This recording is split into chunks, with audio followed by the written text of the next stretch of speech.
A'udzubillahi minasyaitonirrajim. Bismillahirrahmanirrahim. Assalamualaikum warahmatullahi wabarakatuh.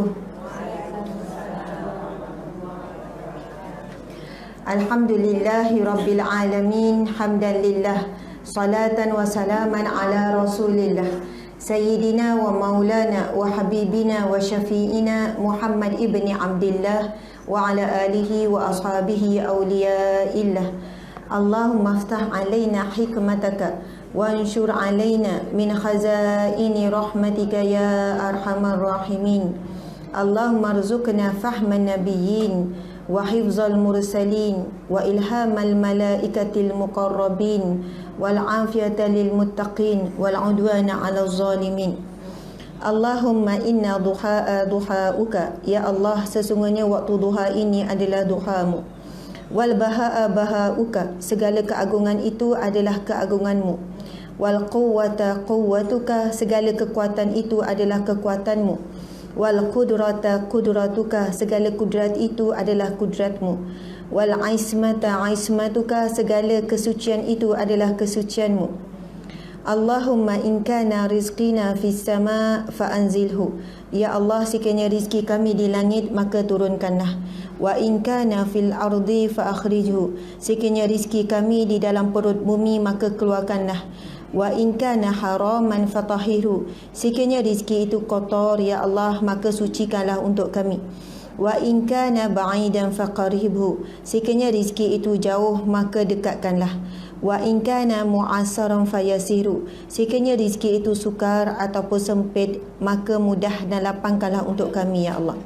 Ya Allah, kami mohon kepadamu rizki mendapat ilmu yang bermanfaat, ya Allah, untuk kami manfaatkan di dunia dan akhirat. Ya Allah, kami memohon rizki mendapat pasangan yang soleh dan solehah, ya Allah. Begitu juga untuk anak-anak zuriat keturunan kami, ya Allah. Ya Allah, kami mohon rizki, ya Allah, mendapat sahabat-sahabat yang baik yang mengingat kami tentang akhiratmu, ya Allah.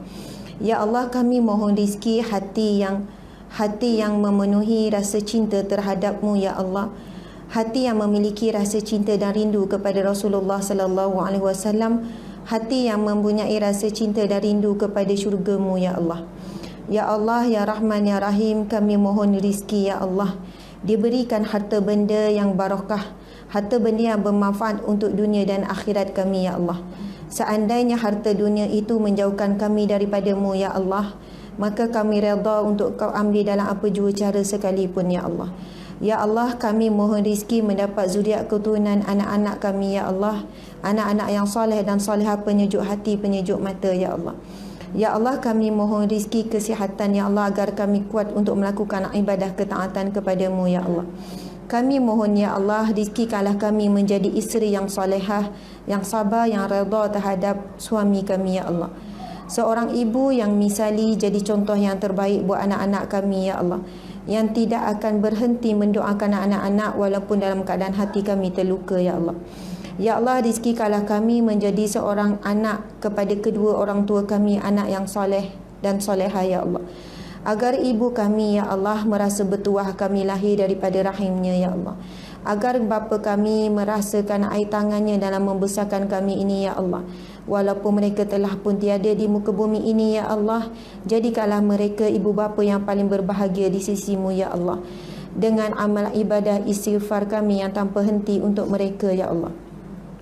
Ya Allah, ya Rahman, ya Rahim, rizkikanlah kami menjadi umat Nabi Muhammad sallallahu alaihi wasallam yang layak untuk diberi syafaat oleh baginda, ya Allah.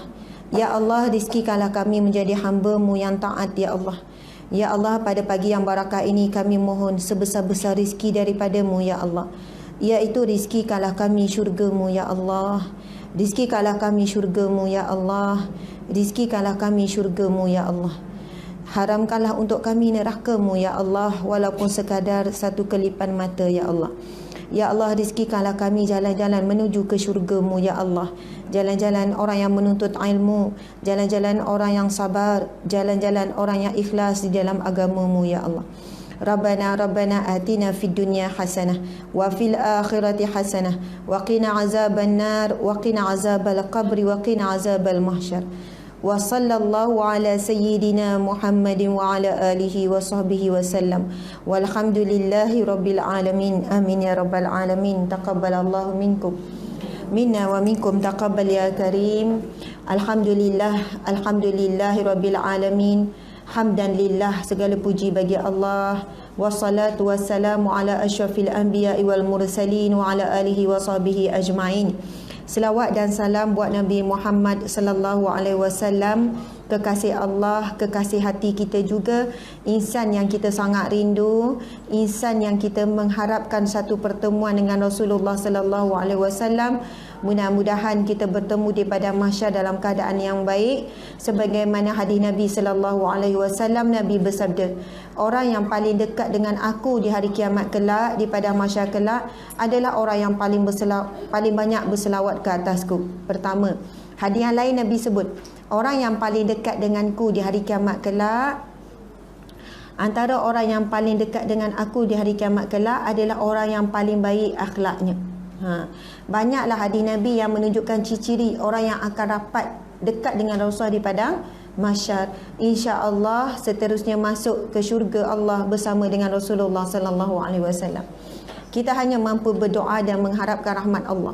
Memang tidak ada siapa yang boleh menjamin ataupun rasa yakin nak sedap hati ke yang kita ni layak untuk masuk syurga Allah. Memang kita tidak layak. Ikutkan tengok zahir kita, tengok batin kita, memang tak layak. Betul tak cik? Betulkah ibu-ibu sekalian, muslimat sekalian? Kalau kita nak tengok apa yang ada dalam hati kita, mungkin 80% tu kecintaan pada dunia, 20% saja kecintaan kepada akhirat. Terlalu banyak hati kita ni terhijab, terhalang dengan dunia. Tapi dengan rahmat Allah, insya-Allah mudah-mudahan. Sebab itu kita kena amalkan, sentiasa beramal dengan salah satu doa di dalam Al-Quran yang sangat masyhur, iaitu surah Al-Kahfi ayat yang ke-10. Kita kena ada cita-cita dan berusaha, bukan cita-cita saja, berusaha. Berusaha untuk menghafal 10 ayat Al-Kahfi. Kalau suruh angkat tangan ni, nak angkat tak ni? Ustazah jangan tanya. Kalau nak tanya suruh pejam mata semua, lepas tu tanya siapa yang dah hafal ayat 1 hingga 10 surah Al-Kahfi. Agak-agak berapa orang ni? Dan mulut tu insya-Allah nak masuk syurga, tapi malas nak hafal, malas hafal hadis, malas nak baca, nak semua nak mudah kita ni. Kalau ada orang kata ni jalan shortcut ke syurga, confirm syurga, memang semua nak lalu jalan tu. Orang tak nak lalu jalan susah, padahal syurga itu dipagari dengan duri-duri, ujian, kesusahan, pengorbanan. Tapi kita sebab dah biasa semua nak mudah, sampai nak masuk syurga pun kita nak jalan yang mudah. Hadis Nabi sallallahu alaihi wasallam, Nabi bersabda, barang siapa yang menghafal, yang beramal, yang membaca surah Al-Kahfi ayat 1 hingga 10, akan mendapat perlindungan daripada fitnah Dajjal. Akan dilindungi ataupun diselamatkan daripada fitnah Dajjal. Beriman tak? Kita percaya tak dengan hadis ni? Ke ada yang tak percaya? Hadis ni hadis yang sahih, diriwayatkan oleh banyak perawi-perawi yang diyakini. Sekali lagi saya ulang, Nabi bersabda, barang siapa yang menghafal, termasuklah dalam beramal membaca 10 ayat awal surah Al-Kahfi ayat 1 hingga 10, akan dilindungi dan diselamatkan daripada fitnah Dajjal. Kita pun mula fikir ni, yang umur 50, 60 ni, 70 ni yang hadir ni, kita pun mula fikir, kita kata Dan tak sompek jumpa Dajjal ni, tak apa, tak hafal pun. Nampak gaya, tak sompek ni jumpa Dajjal ni.